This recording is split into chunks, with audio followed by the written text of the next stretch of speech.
Dear students, जब आप Navodaya Vidyalaya class 6 और 9 का फॉर्म फिल करोगे तो आपको एलिजिबिलिटी क्राइटेरिया को फुलफिल करना होगा।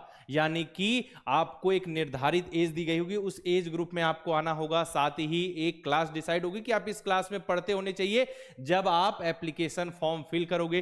तो जितनी भी जो यहाँ पे एलिजिबिलिटी क्राइटेरिया होती हैं जिनको आपको फुलफिल करना जरूरी है जब आप एप्लीकेशन फॉर्म फिल करोगे, सारी बातें मैं इसमें बताने वाला हूं। जो बच्चे भी नवोदय विद्यालय क्लास 6 और फिर क्लास 9 की तैयारी कर रहे हैं, इस बार एग्जाम देने वाले हैं, अभी तक तो एप्लीकेशन फॉर्म आपके आए नहीं है, लेकिन जैसे ही एप्लीकेशन फॉर्म आते हैं और आपको सारी जो एलिजिबिलिटी क्राइटेरिया उनको फुलफिल करना होगा, फिर एप्लीकेशन फॉर्म फिल कीजिए। सबसे जरूरी है तैयारी करते रहिए और फिर एग्जाम हो जाए तो एग्जाम देकर फिर सिलेक्ट हो जाइए। अगर आपने एलिजिबिलिटी क्राइटेरिया को फुलफिल नहीं किया, अगर आप उस एज ग्रुप में नहीं है जो कि नवोदय विद्यालय क्लास 6 और क्लास 9 के लिए डिसाइडेड है, तो भले आपका सिलेक्शन हो जाए, ठीक है, आपका रिटर्न एग्जाम आपने दिया, नंबर भी आ गए, पूरे 100 आ गए, लेकिन जब डॉक्यूमेंट वेरिफिकेशन होगा तो आपकी डेट ऑफ बर्थ गलत पाई जाएगी और आपको एडमिशन नहीं मिलेगा, आपको डिस्क्वालीफाई कर दिया जाएगा। उसी प्रकार से आप जहां से कक्षा 5 पढ़ रहे हो उस जिले के नवोदय विद्यालय में आपने नहीं किया, कहीं कक्षा 5 जो आप पढ़ रहे हो किसी और जिले से पढ़ा, आपने अप्लाई कहीं और के लिए किया,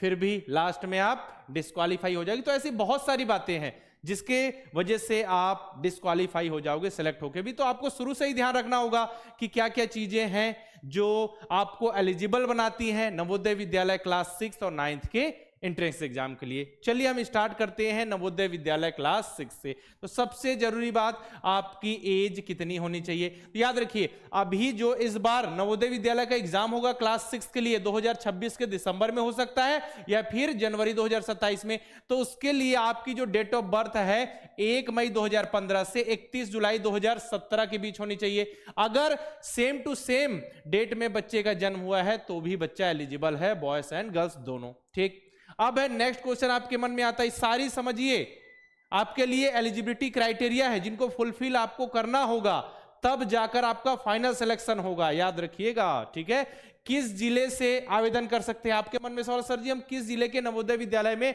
एडमिशन प्राप्त कर सकते हैं? देखिए, बच्चा उसी जिले के नवोदय विद्यालय के लिए अप्लाई कर सकता है, आवेदन कर सकता है, सिलेक्शन ले सकता है जहां से वो कक्षा 5 पढ़ रहा हो, क्लास 5 की पढ़ाई की हो, है ना। मतलब आपने जहां से भी कक्षा 5 की पढ़ाई की उसी जिले के नवोदय विद्यालय में आपका सिलेक्शन होगा।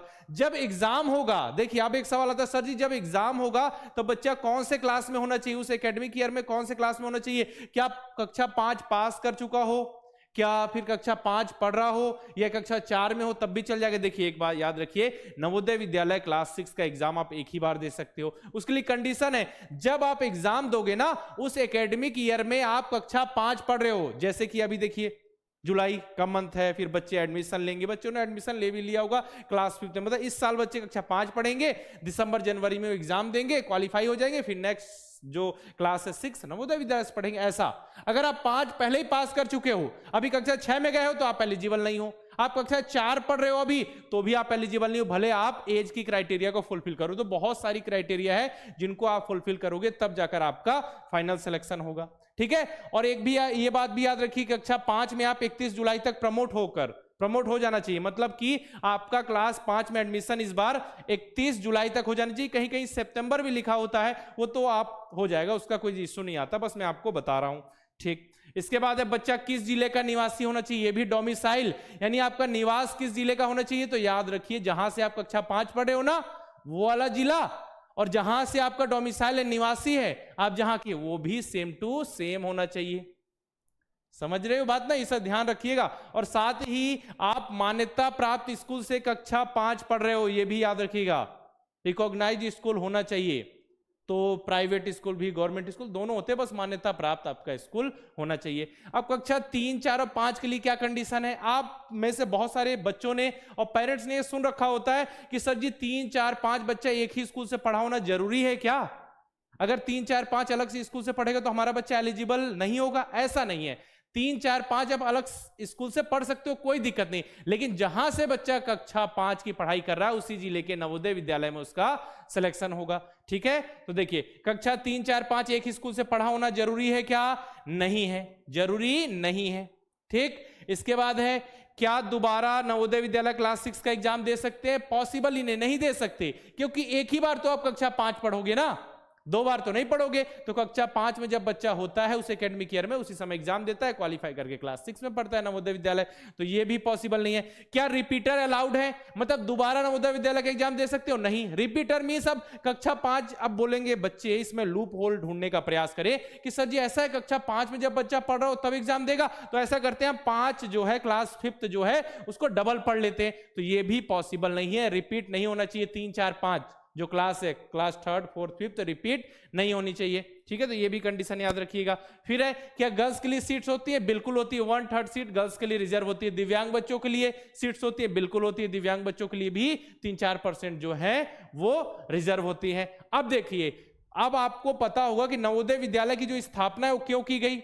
ग्रामीण क्षेत्र के जो टैलेंटेड स्टूडेंट हैं उन्हें पढ़ाई का समान अवसर मिल सके, है ना, उन्हें पढ़ाई की जो सुविधाएं उपलब्ध कराई जाए ताकि वो भी अपने टैलेंट के दम पर आगे बढ़ सके और देश का नाम रोशन कर सके, अपने सपनों को पूरा कर सके। तो इसका उद्देश्य तो यही, तो वहां बिल्कुल फ्री पढ़ाई हो रही है आपकी। तो यहाँ पे जो टोटल सीट्स हैं, समझिएगा कि नवोदय विद्यालय में जो टोटल सीट्स होती हैं उसका 75% जो सीट है ना वो ग्रामीण क्षेत्र वाले बच्चों के लिए रिजर्व होता है, यानी कि रूरल एरिया जो स्टूडेंट है। और जो 25% है वो ओपन सीट होती है, उसमें ग्रामीण क्षेत्र के बच्चे भी आ सकते हैं और शहरी क्षेत्र के भी बच्चे भी आ सकते हैं, ठीक है ना, याद रखिएगा 75% एंड 25%। तो आपको 25% जो रिजर्वेशन है ना, उसका अगर फायदा उठाना है, मतलब जो बच्चे ग्रामीण क्षेत्र, मेनली ये होता है कि ग्रामीण क्षेत्र वाले बच्चे हैं उन्हें पढ़ाई के अवसर देने हैं, ठीक है। तो ये कैसे डिसाइड होता है कि आप ग्रामीण क्षेत्र से हो? तो आपके स्कूल का लोकेशन जो है वो रूरल एरिया में होना चाहिए, यानी ग्रामीण क्षेत्र में होना चाहिए, है ना। ऐसा नहीं कि आप रहते गांव में हो और आप पढ़ रहे हो बिल्कुल शहर वाले स्कूल में, तो आप रूरल एरिया के अंतर्गत कंसीडर नहीं किए जाओगे, 75% का रिजर्वेशन आपको नहीं मिलेगा। रिजर्वेशन के लिए क्या है? कक्षा 3, 4, 5 तीनों आपको ग्रामीण क्षेत्र में स्थित स्कूल से पढ़ा होना जरूरी है, मतलब आपके स्कूल का लोकेशन जो है वो ग्रामीण क्षेत्र में होना चाहिए, ठीक है ना। वही बात लिखी हुई है कि रूरल कोटा के लिए बच्चा 3, 4, 5 तीनों ग्रामीण क्षेत्र के स्कूल से पढ़ा होना चाहिए। मान के चलिए कभी कभी बच्चे एक ही स्कूल से 3, 4, 5 पढ़ लिया और वो तो ग्रामीण क्षेत्र में है तो बिल्कुल रूरल एरिया के अंदर। लेकिन ये हुआ कि अब क्या हुआ, बच्चे ने 3 और 4 एक स्कूल से पढ़ाई की और 5 कक्षा 5 जो है किसी और स्कूल से पढ़ाई की, लेकिन तीनों मतलब कि 3, 4 वो भी ग्रामीण क्षेत्र में स्थित स्कूल था, जो 5 में गया वो भी ग्रामीण क्षेत्र, तो आपको रूरल एरिया का फायदा मिलेगा, मतलब 75% का रिजर्वेशन। लेकिन अगर ऐसा हो गया कि 3, 4, 5 में से कोई एक भी क्लास आपने शहर में स्थित स्कूल से पढ़ाई कर ली तो फिर आप रूरल एरिया वाले जो रिजर्वेशन है उससे वंचित हो जाओगे, मतलब आपको 75% का रिजर्वेशन नहीं मिलने वाला, ठीक है। तो ये सारी कंडीशंस हैं क्लास 6 के जब आप एप्लीकेशन फॉर्म फिल करोगे तो ये सारी कंडीशन फुलफिल होनी चाहिए। क्लास 9 के लिए देखें तो जो बच्चे अभी इस एकेडमिक ईयर में कक्षा 8 में पढ़ रहे हैं वो सेलेक्ट हो जाएंगे, कक्षा 9 में पढ़ेंगे, ठीक है ना। और इसी एकेडमिक ईयर में उनका एग्जाम हो जाएगा। एज होनी चाहिए 1 मई 2012 से 31 जुलाई 2014 के बीच उनकी डेट ऑफ बर्थ होनी चाहिए। सेम डेट ऑफ बर्थ में भी बच्चे का जन्म हुआ है तो बच्चा एलिजिबल है, ठीक है। बच्चा किस जिले से आवेदन कर सकता है? तो जैसा मैंने नवोदय विद्यालय क्लास 6 में बताया कि कक्षा 5 जहां से पढ़ रहा है उस जिले के नवोदय विद्यालय में, क्लास 9 के लिए क्या होगा, कक्षा 8 जिस जिले से पढ़ रहा है उस जिले के नवोदय विद्यालय में, ठीक है। अब इसके बाद एग्जाम के समय बच्चा कौन से क्लास में होना चाहिए? तो जैसे कक्षा 6 के लिए जब एग्जाम देगा बच्चा तो कक्षा 5 में पढ़ता होना चाहिए उस एकेडमिक ईयर में, तो बस क्लास 9 के लिए भी बच्चा उस एकेडमिक ईयर में कक्षा 8 में होना चाहिए। एग्जाम देगा बच्चा, सिलेक्ट होगा, कक्षा 9th में जाएगा। इसके बाद बच्चा किस जिले का निवासी होना चाहिए? तो जहां से कक्षा 8 पढ़ रहा है, जैसे वहां क्लास 6 के लिए कक्षा 5 जहां से पढ़ रहा था उसका निवासी, बस सेम टू सेम है। उसके बाद है मान्यता प्राप्त स्कूल, बिल्कुल मान्यता प्राप्त स्कूल से पढ़ा होना चाहिए, चाहे वो सरकारी हो या गैर सरकारी स्कूल हो, लेकिन मान्यता प्राप्त होना चाहिए। क्या 6, 7, 8 क्लास 6, 7, 8 एक ही स्कूल से पढ़ा होना जरूरी है? नहीं है, मैंने पहले ही बताया नहीं है जरूरी। क्या बच्चा दोबारा एग्जाम दे सकता है? बिल्कुल नहीं दे सकता। क्या रिपीटेशन अलाउड है? रिपीट बिल्कुल अलाउड नहीं है बेटा, है ना, कि कक्षा 8 2 बार पढ़ लेते हैं एग्जाम देने के लिए, ऐसा पॉसिबल ही नहीं है। आप नवोदय विद्यालय क्लास 6 के लिए एक ही बार एग्जाम दे सकते हो, 9th के लिए एक ही बार एग्जाम दे सकते हो, 11th के लिए भी एक ही बार, ठीक है, याद रखिएगा ये बात। और इसके बाद है रूरल कोटा के लिए क्या कंडीशन है, तो उसमें जैसे कैसा था 6 के लिए 3, 4, 5 तीनों ग्रामीण क्षेत्र में स्थित स्कूल से पढ़ा होना चाहिए। लेकिन यूनिवर्सिटी 9th यानी कि नवोदय विद्यालय क्लास 9th के एंट्रेंस एग्जाम के लिए केवल देखा जाएगा कि आप क्लास 8 जहां से पढ़ रहे हो ना उस स्कूल का लोकेशन कहां है। वो स्कूल अगर रूरल एरिया में है तो आपको रूरल एरिया वाला जो बेनिफिट है रिजर्वेशन का वो मिल जाएगा, अगर शहरी क्षेत्र में होगा तो नहीं मिलने वाला। बस इतनी सी बात है। और रही बात कि कितनी सीट्स होती हैं, जैसे नवोदय विद्यालय क्लास 6 की लगभग डिसाइड है कि हर नवोदय विद्यालय में 80 सीट्स हैं 6 के लिए। लेकिन 9th में क्या होता है, अब जो सीट वैकेंट रह जाती है ना, कुछ 80 में से कुछ बच्चों का एडमिशन नहीं हो पाता, फिर वो प्रोसेस को बंद कर दिया जाता, कुछ सीट वहां बच गई, कुछ बच्चे बीच में छोड़कर चले गए, तो कहीं पे 5 सीट, कहीं पे 6 सीट, कहीं पे 2 सीट, कहीं पे 15 सीट, कहीं पे 20 सीट ऐसे वैकेंट हो जाती हैं। ऑन एन एवरेज 10 सीट समझ लीजिए, 10 सीट के आसपास वैकेंट हो गई। उन्हीं सीट को नवोदय विद्यालय क्लास 9 के एग्जाम के द्वारा फिल किया जाता है। तो ये सारी कंडीशंस हो गई नवोदय विद्यालय क्लास 6 और 9 के। जब आप एप्लीकेशन फॉर्म फिल करोगे तो ये सारी एलिजिबिलिटी क्राइटेरिया को आपको फुलफिल करना होगा। बाकी एप्लीकेशन फॉर्म जैसे आएंगे हम आपके लिए वीडियो लेकर बहुत ही जल्द आ जाएंगे। आपको बस रेडी रहना है, ठीक है, किसके लिए, पढ़ाई के लिए। तब जाकर इन छोटे छोटे नन्हे मुन्ने बच्चों के लिए की तरह आप भी रेडी हो जाओगे सिलेक्शन के लिए। पिछले 8 सालों से लगातार हम बच्चों को नवोदय विद्यालय, सैनिक स्कूल और मिलिट्री स्कूल की तैयारी करा रहे हैं और अब बारी आपकी है ना, ताकि आप भी सिलेक्ट हो सको, अपना नाम रोशन कर सको, अपने परिवार का, और आपका नाम रोशन होगा, आपका सिलेक्शन होगा तो हमारा नाम रोशन तो ऑटोमेटिक हो जाएगा, ठीक है ना। बाकी आप सभी की बेहतरीन तैयारी के लिए हमारे न्यू लाइव बैच की शुरुआत हो चुकी है और नए लाइव बैच शुरू होने भी वाले हैं। मतलब लगातार हम आपके लिए बैचेस लेकर आते हैं ताकि आप सभी जुड़ो, पढ़ो, मेहनत करो। नवोदय विद्यालय की तैयारी के लिए नवोदय लाइव बैच है, सैनिक स्कूल मिलिट्री स्कूल के लिए तेजस लाइव बैच है, 9th के लिए भी आपको लाइव बैचेस मिल जाएंगे। यहाँ पे लाइव क्लासेस होंगी, बच्चे चैट के माध्यम से डाउट पूछ सकते हैं। यहाँ पे practice sheet, chapter test, model paper, mock test, हर वो चीज प्रोवाइड की जाएगी जो कि सफलता के लिए जरूरी है। साथ में रिकॉर्डेड बैच के भी ऑप्शन है, मॉडल पेपर, मॉक टेस्ट आपको मिल जाएंगे द्रोड़ स्कूल के ऐप में, है ना, नवोदय विद्यालय, सैनिक स्कूल, मिलिट्री स्कूल से रिलेटेड।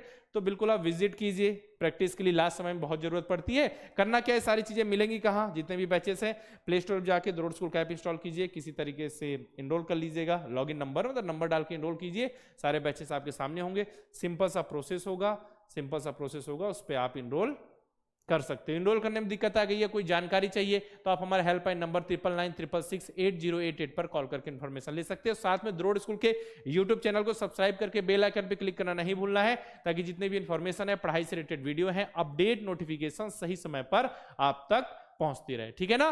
तो इस वीडियो में मैंने आपको नवोदय विद्यालय क्लास 6 और 9th के लिए जो एलिजिबिलिटी क्राइटेरिया उसको समझा दिया है। जब एप्लीकेशन फॉर्म आएंगे, एप्लीकेशन फॉर्म फिल करोगे तो कौन कौन सी एलिजिबिलिटी क्राइटेरिया को फुलफिल करना है, या फिर आप ऐसा समझ सकते हो नवोदय विद्यालय क्लास 6 और 9th का एप्लीकेशन फॉर्म फिल करते वक्त आपकी एज कितनी होनी चाहिए, ये सब कुछ मैंने इस वीडियो में डिस्कस किया। अगर आपको इससे संबंधित और भी किसी टॉपिक पे वीडियो चाहिए, नवोदय विद्यालय, सैनिक स्कूल, मिलिट्री स्कूल से रिलेटेड, तो कमेंट बॉक्स में लिख देना, हम उस टॉपिक से रिलेटेड वीडियो लेकर जरूर आएंगे। और बहुत ही जल्द मैं सैनिक स्कूल और मिलिट्री स्कूल से रिलेटेड भी एक वीडियो अपलोड कर दूंगा, जिसमें आपकी एज की क्राइटेरिया क्या होनी चाहिए और जो भी आपकी एलिजिबिलिटी क्राइटेरिया है ना सैनिक स्कूल और मिलिट्री स्कूल के लिए, उससे रिलेटेड भी वीडियो बहुत ही जल्द आने वाला है। बाकी और किसी टॉपिक पे वीडियो चाहिए नवोदय विद्यालय, सैनिक स्कूल, मिलिट्री स्कूल से रिलेटेड, तो कमेंट बॉक्स में लिख देना, हम जरूर उस टॉपिक से वीडियो लेकर जरूर आ जाएंगे, ठीक है ना।